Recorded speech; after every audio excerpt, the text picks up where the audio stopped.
سجدے کی اہمیت. قرآن مجید میں سجدہ کرنے کا حکم ہے. فاسجدوا للہ واعبدوا، تو اللہ کو سجدہ کرو اور اس کی بندگی کرو. نبی صلی اللہ علیہ وسلم کو سجدہ کرنے کا حکم ملا. وَمِنَ اللَّيْلِ فَاسْجُدْ لَهُ وَسَبِّحْهُ لَيْلًا طَوِيلًا، اور رات کے کچھ حصے میں پھر اس کے لیے سجدہ کرو اور لمبی رات تک اس کی تسبیح کرو. یعنی آپ کو دیر تک تسبیح کا حکم دیا گیا، یعنی نماز کے اندر. ایمان والوں کو سجدہ کرنے کا حکم ہے.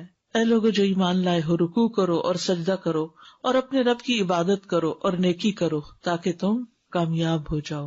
تو سجدہ کامیابی کی ضمانت ہے. کامیاب ہونے کے لیے سجدہ ضروری ہے. سجدہ اللہ سبحانہ وتعالیٰ کا حق ہے، یہ بندگی کی انتہا ہے.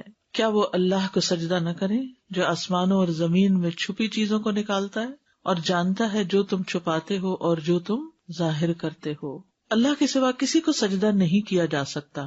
رسول اللہ صلی اللہ علیہ وسلم نے فرمایا، کسی انسان کے لیے دوسرے انسان کو سجدہ کرنا درست نہیں. اگر کسی انسان کے لیے دوسرے انسان کو سجدہ کرنا درست ہوتا تو میں عورت کو حکم دیتا کہ وہ اپنے شوہر کو سجدہ کرے، اس کا حق اس پر بڑا ہونے کی وجہ سے کہ وہ اس کا درجہ بڑا ہے. بہت سے لوگوں کو یہ بات پسند نہیں آتی، لیکن یہ ایک حقیقت ہے، اور جو چیز حقیقت ہے اس کو تسلیم کر لینے میں ہی انسان کی بھلائی ہے.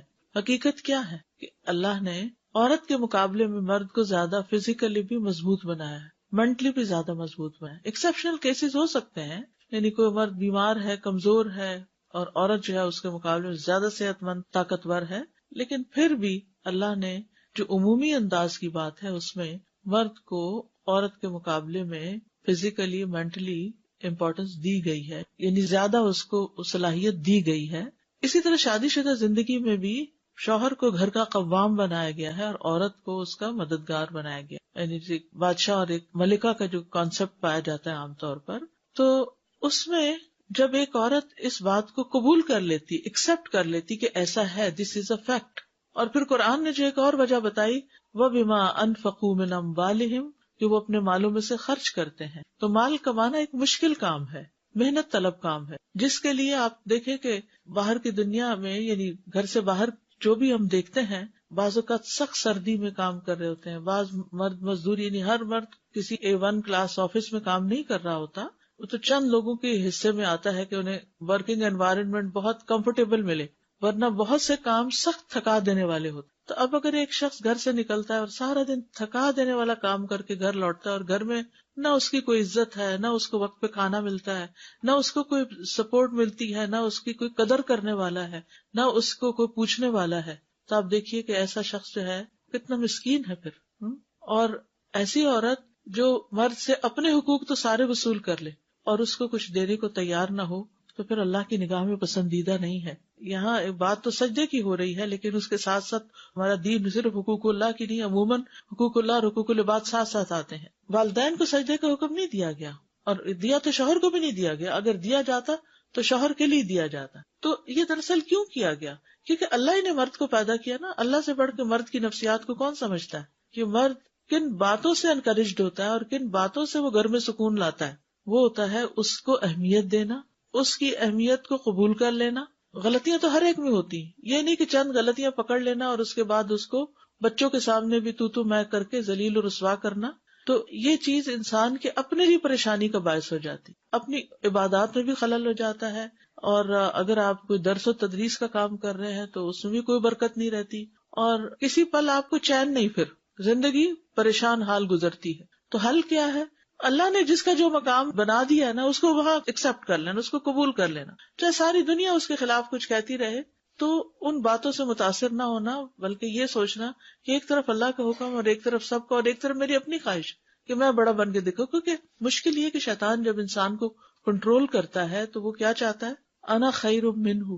اور یہ صرف دوسرے لوگوں کے معاملے میں نہیں ہوتا، ہسبینڈ وائف کے بیچ میں بھی ہوتا ہے.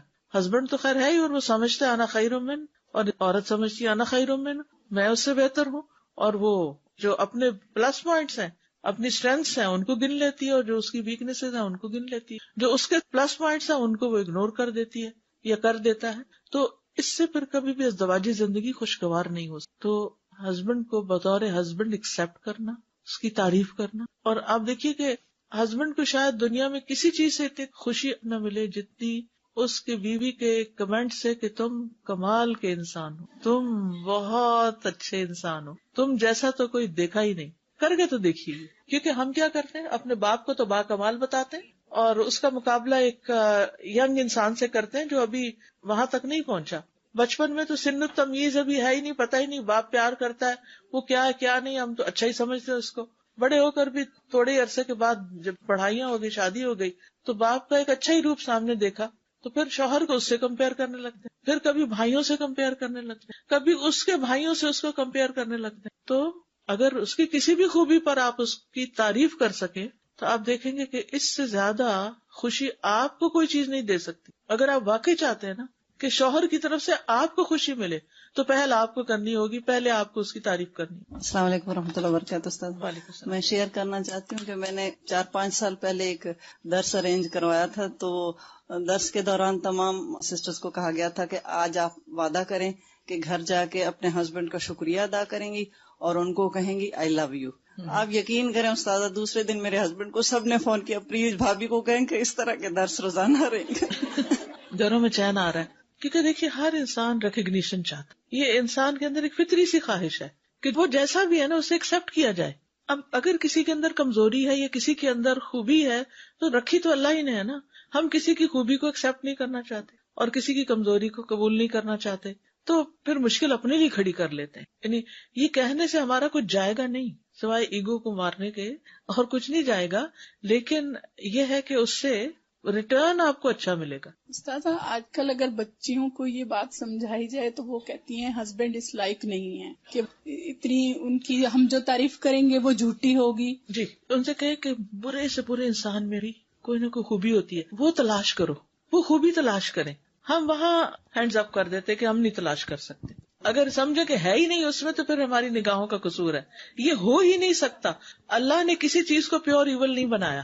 کہتے کوئی ماں باپ اپنی بچی کے لیے کوئی ایسا شخص تو نہیں پسند کریں گے اللہ ہی کہ بچی خود ہی کر لے، کہ جو بالکل ہی زیرو ہو، بالکل اس میں کچھ بھی نہ ہو. رشتہ دیکھتے ہوئے آخر کچھ نہ کچھ تو دیکھتے ہی ہیں، اور کوئی نہ کوئی چیز ہمیں انسپائر کرتی ہے تبھی ہم ہاں کرتے ہیں نا. تبھی ہم کہتے ہیں کہ قبول ہے، تو اس وقت قبول کر لیا اور بعد میں ریجیکٹ کر دیا. السلام علیکم. جو ہمارا دور تھا استاد وہ تو ہمیں معلوم ہے ہم نے کیسے گزارا، مگر میری بچی ہے، اس کی شادی ہوئی اور اس کے میاں آئے امریکہ سے. اب ماشاءاللہ 4 سال ہو گئے یہاں آئے ہوئے، 4 بچوں کے وہ باپ ہیں اور ماں ہیں.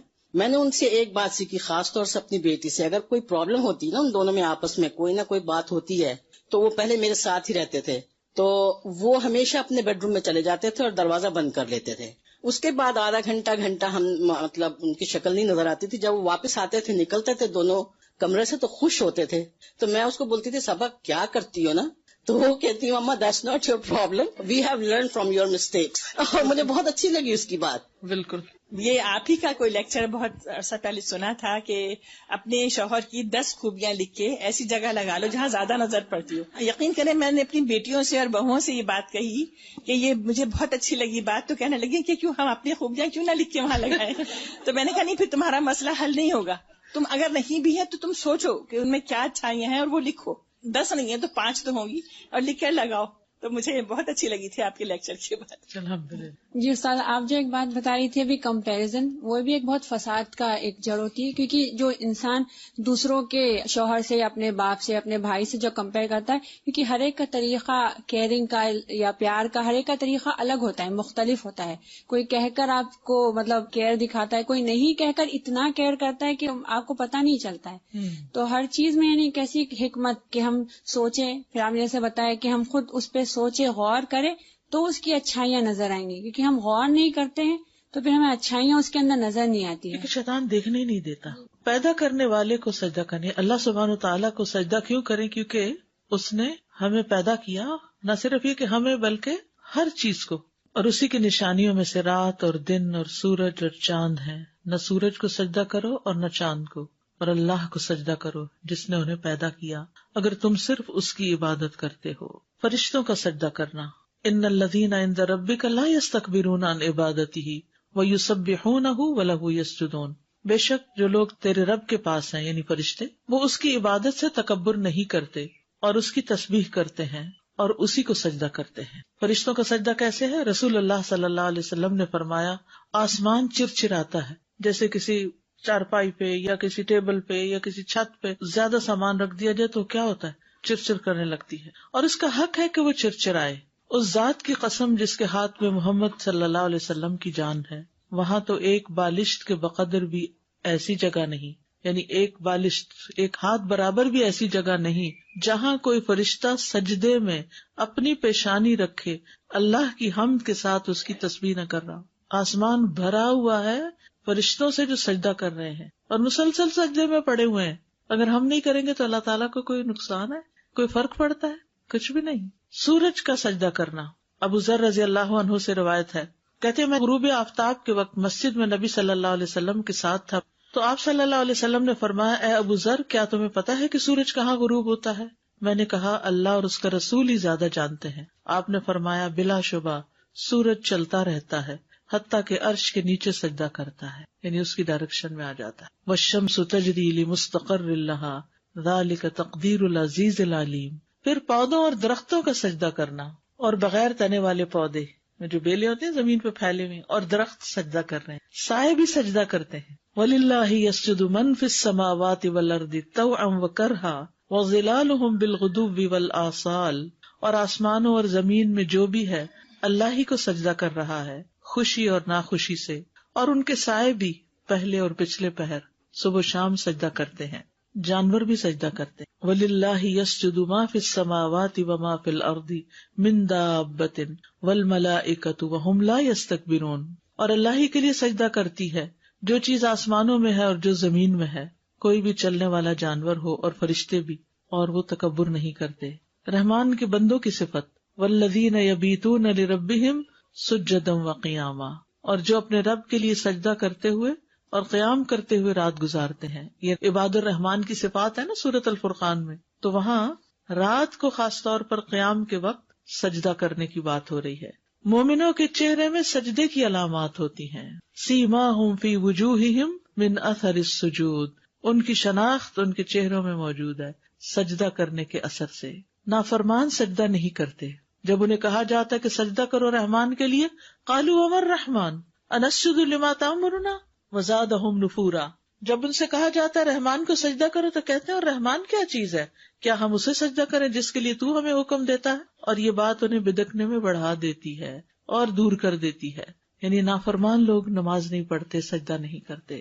فما لہم لا یؤمنون واذا قرئ علیہم القرآن لا یسجدون، تو انہیں کیا ہے کہ وہ ایمان نہیں لاتے، اور جب ان کے سامنے قرآن پڑھا جاتا ہے تو وہ سجدہ نہیں کرتے۔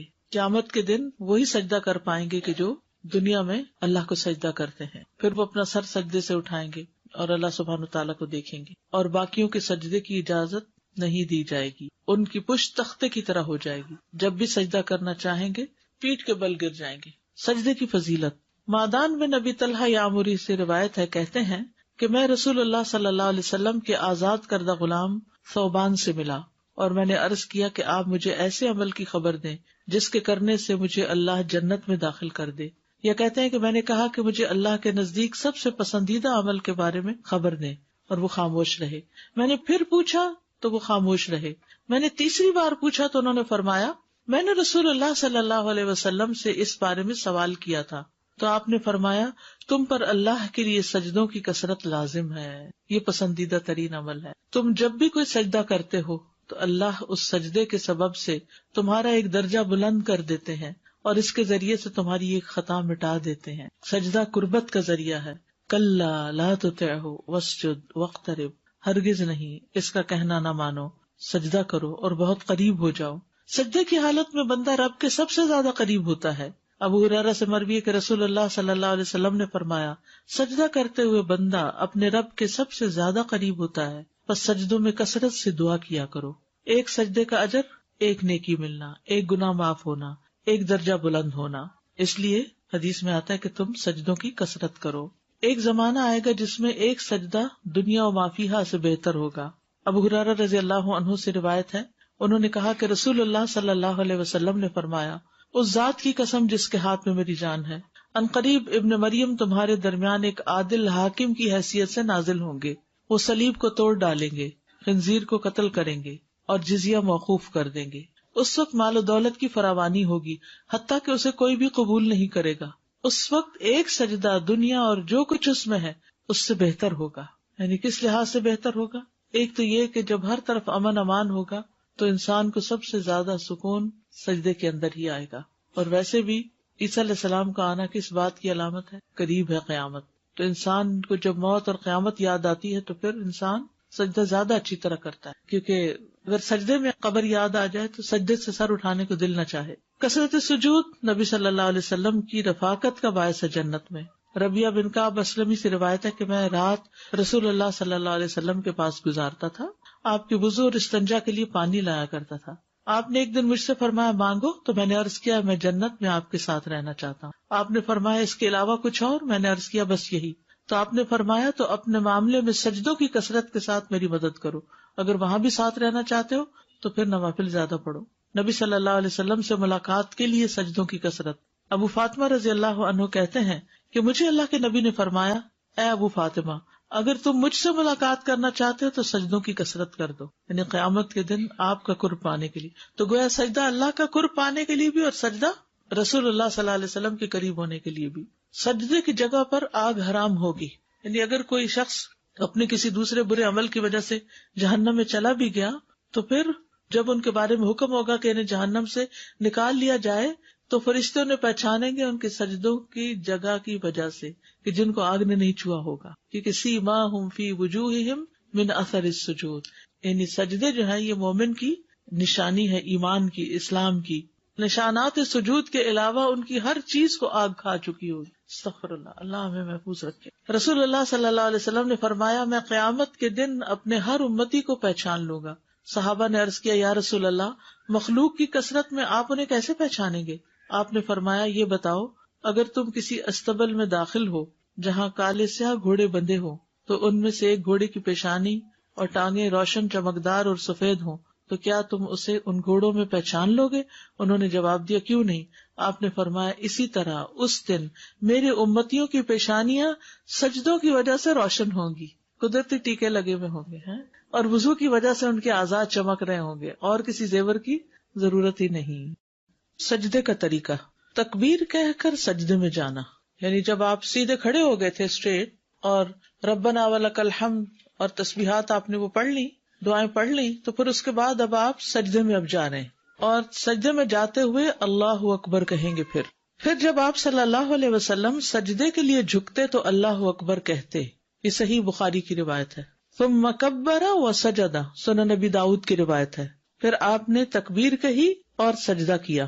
سجدے میں جاتے ہوئے گھٹنوں سے پہلے ہاتھ رکھنا، یہ مسئلہ بہت متنازع فی ہے اور ہمیشہ لوگوں کے بیچ میں سوال کی شکل میں بار بار ابھرتا رہتا ہے کہ پہلے گھٹنے رکھیں یا پہلے ہاتھ رکھیں. تو کیا پتہ چلا؟ پہلے ہاتھ رکھنے پھر گھٹنے رکھنے. ابن عمر رضی اللہ عنہما سے مروی ہے کہ وہ سجدہ کرتے وقت گھٹنوں سے پہلے اپنے ہاتھ زمین پر رکھتے تھے اور کہتے ہیں کہ رسول اللہ صلی اللہ علیہ وسلم ایسا ہی کیا کرتے تھے. نافع کہتے ہیں کہ ابن عمر رضی اللہ عنہما سجدہ کرتے وقت گھٹنوں سے پہلے اپنے ہاتھ زمین پر رکھتے تھے. ابو ہریرہ سے مروی ہے کہتے ہیں کہ رسول اللہ صلی اللہ علیہ وسلم نے فرمایا جب تم میں سے کوئی سجدہ کرے تو ایسے نہ بیٹھے جیسے کہ اونٹ بیٹھتا ہے، اس کو چاہیے کہ اپنے ہاتھ اپنے گھٹنوں سے پہلے رکھے. یعنی کچھ لوگ کیا کرتے ہیں پہلے گھٹنے رکھ کے بیٹھتے ہیں پھر سجدے میں جاتے ہیں، ایسا نہیں کرنا چاہیے. اسٹریٹ کھڑے اللہ اکبر کہہ کے نیچے گئے، پہلے ہاتھ رکھے پھر گھٹنے رکھے پھر بیٹھے. ٹھیک ہے. 7 اعضاء پر سجدہ کرنا. عباس بن عبد المطلب رضی اللہ عنہ سے روایت ہے کہ انہوں نے رسول اللہ صلی اللہ علیہ وسلم کو فرماتے ہوئے سنا جب کوئی بندہ سجدہ کرتا ہے تو اس کے ساتھ 7 اعضاء سجدہ کرتے ہیں، اس کی پیشانی اور اس کے دونوں ہاتھ اور اس کے دونوں گھٹنے اور اس کے دونوں قدم. یہ جو ناک ہے یہ یعنی جب پیشانی رکھیں گے تو ناک تو پیشانی سے بھی اونچا ہے، وہ بھی ساتھ رکھا جائے گا. ابن عباس رضی اللہ عنہما سے مروی ہے کہ وہ نبی صلی اللہ علیہ وسلم سے بیان کرتے ہیں کہ آپ نے فرمایا ہمیں حکم دیا گیا ہے کہ ہم 7 ہڈیوں پر سجدہ کریں، 7 ہڈیوں پر سجدہ کریں. تمام اعضاء کا سجدہ کرنا. آپ صلی اللہ علیہ وسلم فرماتے تھے اپنے بازوؤں کو درندے کے پھیلانے کی طرح زمین پر نہ پھیلاؤ جیسے شیر چیتا وغیرہ بیٹھتا ہے، اور تم اپنی ہتھیلیوں پر ٹیک لگاؤ، ہتھیلیاں یعنی ہاتھ، اور اپنی بغلوں کو دور رکھو یعنی ساتھ چمٹ کے نہیں رکھو. پھر جب تم ایسا کرو گے تو تمہارا ہر عضو تمہارے ساتھ سجدہ کرے گا. ورنہ کیا ہے، کچھ عضو ریسٹنگ پوزیشن میں آ جاتے ہیں اور کچھ سجدہ کر رہے ہوتے ہیں. تو جب انسان ہتھیلیوں پر اپنا پورا وزن ڈالتا ہے تو پھر سارے کا سارا جسم ایک طرح سے سجدے میں ہوتا ہے. ادھر سے گھٹنے لگے ہوئے ہیں، ادھر سے پاؤں لگے ہوئے، ادھر سے سر لگا ہوا ہے، ادھر سے ہتھیلیاں. اور اگر آپ کونیاں زمین پر ٹکا دیتے ہیں تو کیا ہوتا ہے، آپ آرام کی پوزیشن میں آ جاتے ہیں، آرام ہونے لگتا ہے. اور جو شخص 7 اعضاء پر سجدہ نہ کرے اس کا کیا حال ہے؟ بخاری اور مسلم کی روایت ہے، سجدہ کرنے والے کے لیے جائز نہیں کہ وہ 7 اعضاء میں سے کسی بھی چیز کو اٹھائے، کیونکہ نبی صلی اللہ علیہ وسلم نے فرمایا مجھے 7 ہڈیوں پر سجدہ کرنے کا حکم دیا گیا ہے، پیشانی پر اور اپنے ہاتھ سے ناک کی طرف اشارہ کیا، دونوں ہاتھوں، دونوں گھٹنوں اور دونوں پاؤں کی انگلیوں پر. اگر وہ اپنے دونوں پاؤں یا ان میں سے کوئی ایک، یا دونوں ہاتھ یا ان میں سے کوئی ایک، یا اپنی پیشانی یا اپنی ناک یا ان دونوں کو اٹھا لے تو اس کا سجدہ باطل ہو جائے گا اور اسے شمار نہیں کیا جائے گا.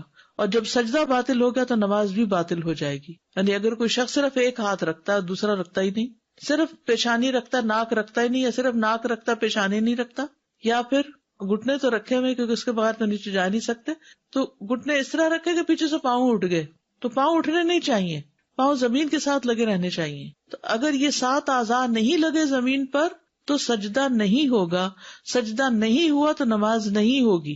یہ یاد رکھیے، یہ بہت اہم بات ہے، یہ نماز کا اہم ترین حصہ ہے. چہرے کو اچھی طرح زمین پر ٹکانا. ایک طویل حدیث میں رفاعہ سے روایت ہے کہ نبی صلی اللہ علیہ وسلم نے ایک آدمی سے فرمایا جو نماز پڑھ رہا تھا، اور نبی صلی اللہ علیہ وسلم نے اسے نماز لوٹانے کا حکم دیا اور فرمایا جب تم سجدہ کرو تو اپنے چہرے اور ہاتھوں کو زمین پر اچھی طرح لگاؤ، یہاں تک کہ تمہاری ہر ہڈی اطمینان کے ساتھ اپنی جگہ پر چلی جائے. ٹھیک ہے، یعنی اچھی طرح ٹک کے کرو سجدہ، جلدی میں نہیں، کیونکہ جو جلدی میں کرتا ہے وہ ایسے ہی جیسے ٹھونگا مار رہا ہو. ناک اور پیشانی اچھی طرح زمین پر ٹکانا. سنن الترمذی کی روایت ہے نبی صلی اللہ علیہ وسلم جب سجدہ کرتے تو اپنی ناک اور اپنی پیشانی خوب اچھی طرح زمین پہ جماتے اور اپنے دونوں ہاتھوں کو اپنے دونوں پہلوؤں سے دور رکھتے اور اپنی دونوں ہتھیلیوں کو دونوں کندھوں کے مقابل رکھتے، یعنی دونوں کندھوں کے مقابل آگے، یعنی کہ ایسے باہر کر کے سامنے ہی، یعنی جیسے جہاں کندھے آ رہے ہیں وہیں ہاتھ آ رہے ہیں. ابن عباس رضی اللہ عنہما سے روایت ہے کہ آپ صلی اللہ علیہ وسلم نے فرمایا اپنی ناک کو بھی زمین پر رکھ دو تاکہ وہ بھی تمہارے ساتھ سجدہ کرے. ناک کو پیشانی کی طرح زمین پر پہنچانا. آپ صلی اللہ علیہ وسلم فرمایا کرتے تھے اس شخص کی نماز نہیں جس نے اپنی ناک کو زمین تک اتنا نہیں پہنچایا جتنا کہ اس کی پیشانی پہنچتی ہے. دونوں ہاتھوں کا سجدہ. ابن عمر بیان کرتے ہیں کہ بے شک دونوں ہاتھ بھی سجدہ کرتے ہیں جس طرح چہرہ سجدہ کرتا ہے. جب تم میں سے کوئی سجدے میں زمین پر اپنا چہرہ رکھے تو ہاتھ بھی زمین پر رکھے، اور جب چہرہ اٹھائے تو انہیں بھی اٹھا لے. ٹھیک ہے، سجدے کے وقت ہاتھ بھی زمین پر، چہرہ اٹھے تو ساتھ وہ بھی اٹھا لیے جائیں. ہاتھوں کو دونوں کانوں کے برابر رکھنا. وائل بن حجر سے مروی ہے، انہوں نے کہا اور جب سجدے میں گئے تو اپنے ہاتھوں کو اپنے دونوں کانوں کے برابر رکھا. ہاتھوں کو کندھوں کے برابر رکھنا. اب یہاں آپ دیکھیے ایک روایت میں آ رہا ہے دونوں کانوں کے برابر اور یہاں کندھوں کے برابر، تو کندھے اور کان سجدے میں قریب قریب ہی ہوتے ہیں. پھر سجدہ کیا اور اپنے دونوں ہاتھوں کو اپنے کندھوں کے برابر رکھا. یہ تھوڑے آگے تھوڑے پیچھے ہو جائے تو کوئی حرج نہیں، دونوں طرح سے ٹھیک ہے. ہاتھوں کی انگلیاں قبلہ رخ کرنا، سامنے رکھنا. کچھ لوگ یوں کر کے سجدہ کر رہے ہوتے ہیں، انگلیوں کا اینگل ٹیڑھا ہو رہا ہوتا ہے. نہیں، انگلیاں سیدھی رکھنی ہے. محمد ابن عمرو ابن عطا سے روایت ہے، کہتے ہیں کہ آپ صلی اللہ علیہ وسلم جب سجدہ کرتے تو اپنے دونوں ہاتھوں کو رکھتے اس حالت میں کہ نہ زمین پر بچھے ہوتے اور نہ سمٹے ہوتے. بچھے ہوتے کا مطلب یعنی یوں کھول کے ایسے نہیں رکھے ہوتے تھے اور نہ یوں اکڑائے ہوتے جیسے پہلے ہم نے بات کی تھی ہاتھ پکڑنے کی، یعنی کہ نیچرل پوزیشن میں. اور انگلیوں کا رخ سیدھا قبلے کی طرف کرتے تھے. واستقبل باطراف اصابعہ القبلہ، یعنی سجدہ کرتے ہوئے ان دونوں ہاتھوں کی انگلیوں کے اطراف قبلے کی طرف. اطراف کناروں کو کہتے ہیں. انگوٹھا تو obviously ادھر ہو جائے گا لیکن باقی سامنے کی طرف رہے، ہاتھ کو ٹیڑھا نہ کیا جائے. ہاتھوں کی انگلیاں ملانا. وائل بن حجر سے مرفوع ہے کہ جب آپ رکوع کرتے تو انگلیاں کھول لیتے، اسی لیے پھر ہم گھٹنے کو ایک طرح سے پکڑ لیتے ہیں، اور جب سجدہ کرتے تو انگلیوں کو ملا لیتے. سجدے کے وقت اتنا بڑا ہاتھ نہیں کھولا جائے گا، بس ایسے نیچرل سیدھا رکھتے ہوئے، تھوڑی بہت اگر ہلکا سا گیپ ہے بھی تو ٹھیک، اکڑا کے نہیں رکھنا، بس نیچرل وے میں. ہتھیلیوں پر ٹیک لگانا، اور آپ اپنی ہتھیلیوں پر ٹیک لگاتے تھے اور ان کو پھیلاتے تھے، یعنی پوری طرح بچھا دیتے تھے. پھیلانے کا مطلب یہ ہے کھولنا نہیں ہے. اور ان کی انگلیوں کو ملاتے تھے اور ان کو قبلہ رخ کرتے تھے. ہتھیلی کے اندرونی حصے پر سجدہ کرنا، یعنی انگلیوں پر نہیں بلکہ ہتھیلی پر بوجھ آنا چاہیے. ویسے تو پورے ہاتھ پہ ہی آ جاتا ہے لیکن ہتھیلی پر زیادہ حصہ.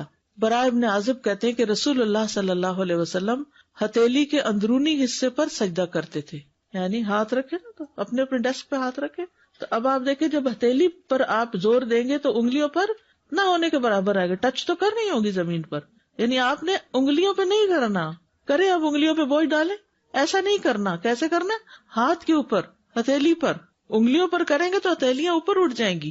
یہ جو پاؤں ہے نا یہ والا حصہ، یہ ہتھیلی ہوتی ہے اور اس سے اوپر کلائی ہوتی ہے. بازوؤں کو کھلا رکھنا اور زمین سے جدا کرنا، زمین پہ لیٹنا نہیں آپ نے. مسند احمد کی روایت ہے پھر اللہ اکبر کہتے ہوئے سجدے میں جھک جاتے اور اپنے بازوؤں کو جدا اور کھلا رکھتے تھے، پیٹ سے لگنے نہیں دیتے تھے، کیونکہ ہر اس چیز سے منع کیا گیا جو وہاں ریسٹنگ پوزیشن بن جائے. ٹھیک ہے، اور صحیح سجدہ کرے تو پتہ چلتا ہے کہ سجدہ کیا ہے. اور سجدہ صحیح ہو تو لگتا ہے نماز پڑھی ہے. اس کا خشوع و خضوع سے اور بندگی کی روح سے بہت بڑا تعلق ہے. کوہنیاں زمین سے بلند رکھنا، کیونکہ اگر آپ کونی ٹکائیں گے نا تو ہتھیلی پہ اس طرح نہیں زور آئے گا، کیونکہ آدھا زور کس میں چلا جائے گا؟ بازو پہ، کوہنی پہ. برا کہتے ہیں انہوں نے کہا کہ رسول اللہ صلی اللہ علیہ وسلم نے فرمایا جب تم سجدہ کرو تو اپنی ہتھیلیاں زمین پر رکھو اور اپنی کوہنیاں اوپر اٹھاؤ. کتے کی طرح بازو بچھانے کی ممانعت، یہ مسند احمد کی روایت ہے. انس رضی اللہ عنہ نبی صلی اللہ علیہ وسلم سے روایت کرتے ہیں کہ آپ صلی اللہ علیہ وسلم نے فرمایا تم میں سے کوئی شخص نماز میں کتے کی طرح اپنے بازو نہ بچھائے. یعنی کونیاں نیچے لگا کے بازو بچھانے نہیں، ریسٹنگ پوزیشن میں سجدہ نہیں کرنا، ہتھیلیوں پہ کرنا، بازو اوپر رکھنے. ہاتھوں کے درمیان اتنا فاصلہ کہ پیچھے سے بغلوں کی سفیدی نظر آئے، یعنی بالکل منہ کے ساتھ لگا کے ہاتھ نہیں رکھنے، ذرا کھلے رکھنے کہ بغلیں کھل جائیں. یہ بھی نہیں کہ اتنا کھلا کر دیں، اعتدال میں رکھیں گے لیکن بغلیں کھلی ہوں گی. عبداللہ بن مالک بن بحینا روایت کرتے ہیں کہ نبی صلی اللہ علیہ وسلم جب نماز پڑھتے تو سجدے کی حالت میں اپنے ہاتھوں کو کشادہ رکھتے، یعنی پہلوؤں سے دور رکھتے، یہاں تک کہ آپ کی بغلوں کی سفیدی نمایاں طور پر ظاہر ہوتی. ٹھیک ہے، اصل میں آپ صلی اللہ علیہ وسلم اسمارٹ بھی تھے نا، تو بازوں کا گوشت لٹک نہیں رہا تھا، یا پیٹ اتنا بڑا نہیں تھا، یا ویسے اوپر کا حصہ اتنا بھاری نہیں تھا، لہذا جب آپ وہ کھولتے تو پیچھے سے دیکھنے والا آپ کے بغلوں تک دیکھ لیتا. نبی صلی اللہ علیہ وسلم کی زوجہ میمونہ رضی اللہ عنہا سے روایت ہے انہوں نے کہا رسول اللہ صلی اللہ علیہ وسلم جب سجدہ کرتے تو اپنے ہاتھوں کے درمیان فاصلہ کرتے. اپنے ہاتھوں کے درمیان یعنی یہ ہاتھ جو زمین پہ رکھے فاصلہ کرتے، یعنی انہیں پھیلا لیتے یہاں تک کہ پیچھے سے آپ کی بغلوں کی سفیدی دیکھی جا سکتی تھی. اور جب آپ بیٹھتے تو بائیں ران پر اطمینان سے بیٹھتے. ٹھیک ہے، یعنی جب آپ سجدے سے اٹھ کر بیٹھتے تو کیسے بیٹھتے؟ بائیں پاؤں کے اوپر. کوہنیوں کو پہلوؤں سے جدا کرنے میں مشقت اٹھانا.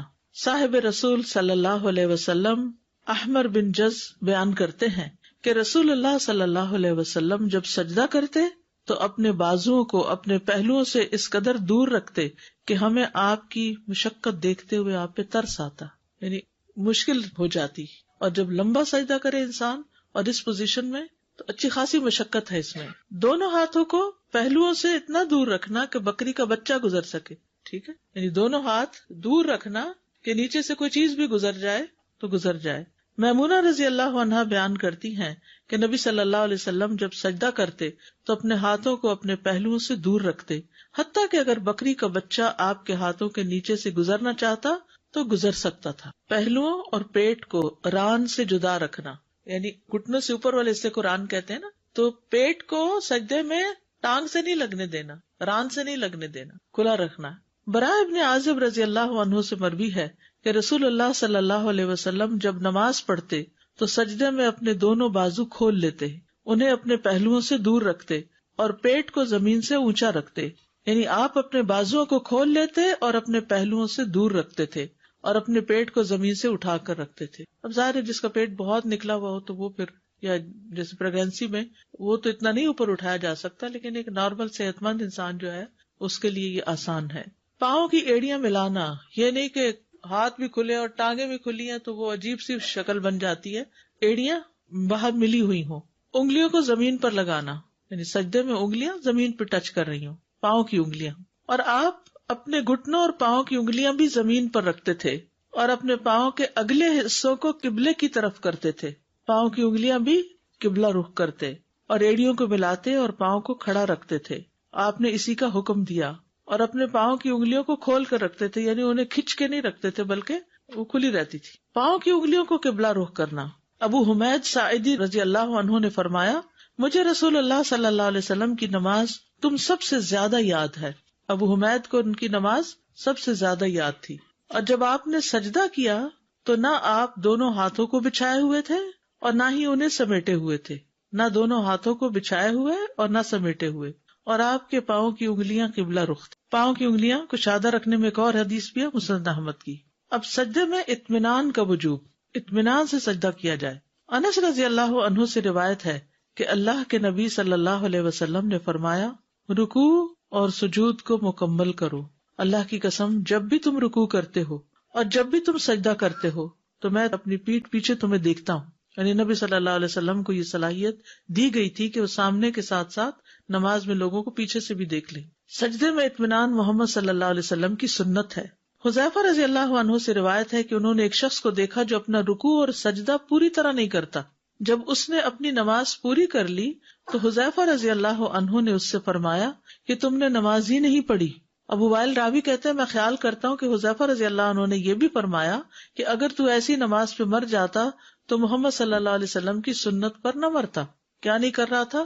رکوع اور سجدہ پورا نہیں کر رہا تھا. تو جو رکوع اور سجدہ اطمینان سے نہ کرے، اس کو پورا طور پر ادا نہ کرے، تو وہ گویا ایسے ہی جیسے نماز ہی نہیں پڑھی اس نے. صحیح سجدہ نہ کرنے والا ملت محمد صلی اللہ علیہ وسلم پر نہیں ہوگا. ایک اور روایت میں، صحیح بخاری کی روایت میں ہی ہے کہ حضرت حذیفہ نے ایک شخص کو جب دیکھا کہ نہ رکوع پورا کرتا نہ سجدے، تو انہوں نے کہا تم نے نماز ہی نہیں پڑھی. اگر تم مر گئے تو تمہاری موت اس فطرت پر نہیں ہوگی جس پر اللہ نے محمد صلی اللہ علیہ وسلم کو پیدا کیا. درست سجدے پر نماز کی قبولیت اور عدم قبولیت کا انحصار ہے. ابو ہریرہ رضی اللہ عنہ سے مرفوع روایت ہے کہ ایک آدمی 60 سال نماز پڑھتا ہے لیکن اس کی نماز قبول نہیں ہوتی. شاید اس کی وجہ کیا ہو کہ وہ رکوع تو پورے کرتا ہو لیکن سجدے مکمل نہ کرتا ہو، یا سجدے پورے کرتا ہو لیکن رکوع پورے نہ کرتا ہو. اتنی اہم بات ہے یہ. ابو مسعود انصاری بدری کہتے ہیں کہ رسول اللہ صلی اللہ علیہ وسلم نے فرمایا اس شخص کی نماز کافی نہ ہوگی جو رکوع اور سجدوں میں اپنی پیٹھ سیدھی نہ رکھے. جو رکوع اور سجدوں میں اپنی پیٹھ سیدھی نہ رکھے اس کی نماز کافی نہیں. امام ترمذی کہتے ہیں کہ امام شافعی، احمد اور اسحاق ابن راہویہ کہتے ہیں کہ جس نے رکوع اور سجدوں میں اپنی پیٹھ سیدھی نہ رکھی تو اس کی نماز فاسد ہے. سجدے کو مکمل کرنا. زید بن اسلم سے روایت ہے، انہوں نے کہا کہ ہم انس بن مالک رضی اللہ عنہ کے پاس گئے. انہوں نے پوچھا کہ تم نے نماز پڑھ لی؟ ہم نے کہا ہاں. آپ نے لونڈی سے فرمایا میرے لیے وضو کا پانی لاؤ. میں نے کسی ایسے امام کے پیچھے نماز نہیں پڑھی جو تمہارے اس امام سے بڑھ کر رسول اللہ صلی اللہ علیہ وسلم جیسی نماز پڑھتا ہو. زید نے کہا عمر بن عبدالعزیز رکوع اور سجدے مکمل کرتے تھے اور قیام اور قعود ہلکا کرتے تھے، یعنی بہت لمبا قیام اور بہت لمبا تشہد نہیں پڑھتے تھے لیکن رکوع اور سجدے بہت اطمینان سے ادا کرتے تھے. تو میک شور کہ رکوع اور سجدہ ٹھیک ہو. اطمینان سے ٹک کے سجدہ کرنا. سنن نبی داؤد میں نبی صلی اللہ علیہ وسلم کا فرمان ہے اور جب سجدہ کرو تو ٹک کر سجدہ کرو. فمکن لسجودک، حتیٰ کہ جوڑ مطمئن ہو جائیں. پھر اللہ اکبر کہے، سجدہ کرے حتیٰ کہ اس کے جوڑ اطمینان سے ٹک جائیں. ہر عضو کا اپنی اپنی جگہ پہ ٹکنا. سنن نبی داؤد کی روایت میں نبی صلی اللہ علیہ وسلم کی نماز کے بارے میں آتا ہے اور سجدہ کیا اور اپنی ہتھیلیوں کو زمین پر رکھا، پھر کوہنیوں کو پہلوؤں سے دور کیا حتیٰ کہ ہر عضو اپنی جگہ پہ ٹھہر گیا. یعنی یہ پرائم ٹائم ہے، نماز کا پیک ٹائم ہے کہ جس میں انسان بندگی کا شدید اظہار کر رہا ہوتا ہے، تو اس کو بہت صحیح طور پر ادا ہونا چاہیے. جلدی جلدی سجدہ نہ کرنا. ابو عبداللہ اشعری سے روایت ہے، کہتے ہیں کہ رسول اللہ صلی اللہ علیہ وسلم نے اپنے اصحاب کو نماز پڑھائی، پھر ان کے ایک گروہ میں بیٹھ گئے. ایک آدمی آیا، وہ کھڑے ہو کے نماز پڑھنے لگا تو وہ رکوع کرتا اور سجدے ایسے کرتا جیسے ٹھونگے مارے جاتے ہیں، جلدی جلدی بس ٹھک ٹھک. تو نبی صلی اللہ علیہ وسلم نے فرمایا کیا تم لوگ اس کو دیکھ رہے ہو؟ جو شخص اس حالت میں مر گیا وہ اس حالت میں مرے گا کہ محمد کی ملت پر نہ ہوگا صلی اللہ علیہ وسلم. یہ شخص اس طرح نماز میں ٹھونگے مار رہا ہے جیسے کوا خون میں ٹھونگے مارتا ہے، یعنی کوئی اپنا شکار کھانے کے لیے. تو وہ شخص جو رکوع کرتا ہے اپنے سجدے میں ٹھونگے مارتا ہے، اس کی مثال ایسے بھوکے شخص کی ہے جو 1 یا 2 کھجوریں کھائے تو یہ اس کی بھوک کو کیا مٹائیں گی۔ اچھی طرح مکمل وضو کیا کرو، ایڑیوں کے لیے آگ کا عذاب ہے، رکوع اور سجدوں کو مکمل کیا کرو۔ کس قدر تاکید اور کتنی زیادہ اہمیت ہے کہ انسان اپنا وضو بھی صحیح کرے، رکوع اور سجدے بھی ٹھیک کرے۔ پھر مرغے کی طرح ٹھونگے مارنے سے بچنا چاہیے۔ نبی صلی اللہ علیہ وسلم نے 3 باتوں سے منع کیا ہے، نماز میں مرغے کی طرح ٹھونگے نہ ماروں، کتے کی طرح نہ بیٹھوں، اور لومڑی کی طرح ادھر ادھر نہ دیکھوں۔ ٹھیک ہے، کتا بازو بچھا کے جو آگے بیٹھتا ہے نا، یا ایک ٹانگ اٹھا کے جو بیٹھتا ہے۔ مکمل سجدہ نہ کرنے والا نماز کا چور ہے۔ رسول اللہ صلی اللہ علیہ وسلم نے فرمایا، لوگوں میں سب سے بدترین چور وہ ہے جو اپنی نماز میں چوری کرتا ہے۔ لوگوں نے پوچھا، اللہ کے رسول، انسان اپنی نماز میں کس طرح چوری کر سکتا ہے؟ آپ نے فرمایا، اس طرح کہ وہ اس میں رکوع اور سجود مکمل نہ کرے، یا فرمایا جو رکوع اور سجود میں اپنی پشت سیدھی نہ رکھے، یعنی اسٹریٹ نہ رکھے۔ سجدہ پورا نہ کرنے والے کے لیے وعید۔ علی بن شیبان جو اپنے قبیلے کے وفد میں شامل تھے، انہوں نے فرمایا، ہم لوگ اپنے علاقے سے نکلے یہاں تک کہ رسول اللہ صلی اللہ علیہ وسلم کی خدمت میں حاضر ہوئے۔ ہم نے آپ کی بیعت کی، آپ کے پیچھے نماز ادا کی۔